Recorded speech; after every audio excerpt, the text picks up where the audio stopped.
In 2008, the church leadership and our pastor realized that we needed to kind of really look at our endowment and have a structure, committee structure. So we reached out to the Florida United Methodist Foundation. We fortunately were connected with Tom Wilkinson, and Tom was, and through the foundation, was very, very helpful. Came up here, met with us, helped us establish a permanent endowment committee, bylaws, structure. We worked it through the church, up through the church council, up to a church conference. So now we have an established permanent endowment committee. We have some committee structure, policies, procedures, and we knew that we needed to have that structure before we can go take it into the church and promote an endowment. We also recognized that we wanted to establish a general endowment fund. The permanent endowment committee felt that it was a perfect time, now that we had the structure in place, to really start to market and help promote an endowment, or the endowment that we had in place, and try to grow a general endowment. Because after we established it in 2008, we had the structure, but we really didn't market it.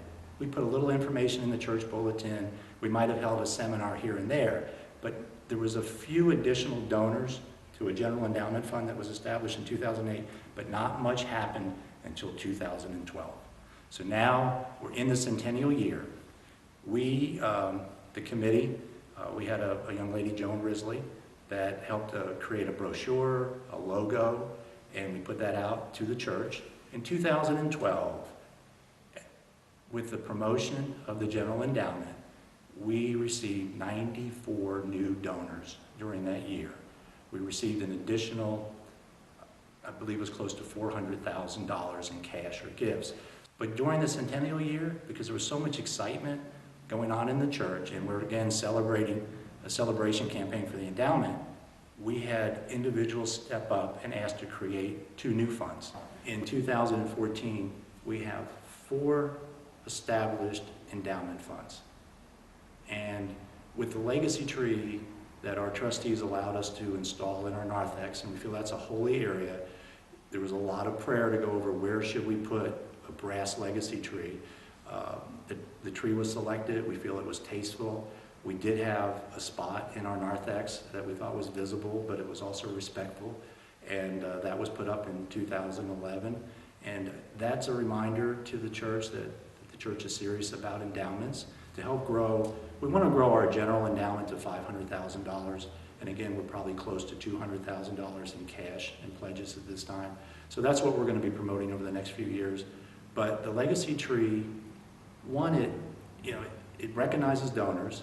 There is a message that can be put onto the tree if they want to do it in honor of God or honor of a family member. But it's not a memorial tree, it's a legacy tree. And it's there to recognize the donors. But we ask the donors to be ambassadors. And that's the other reason. We ask them permission to put their name up on a leaf on the legacy tree. Because if they understand what we're trying to do, they made a gift to it, so they do, they can then share with others why it's important to make a gift to either the general endowment, one of the 3 other endowments, or maybe there's something that they're passionate about. We'll help them create a new endowment. So we're excited about the Florida United Methodist Foundation. That's who we partner with. They help us with our investments. They help us with marketing material. They helped us establish a committee structure that we can work with the other committees within the church.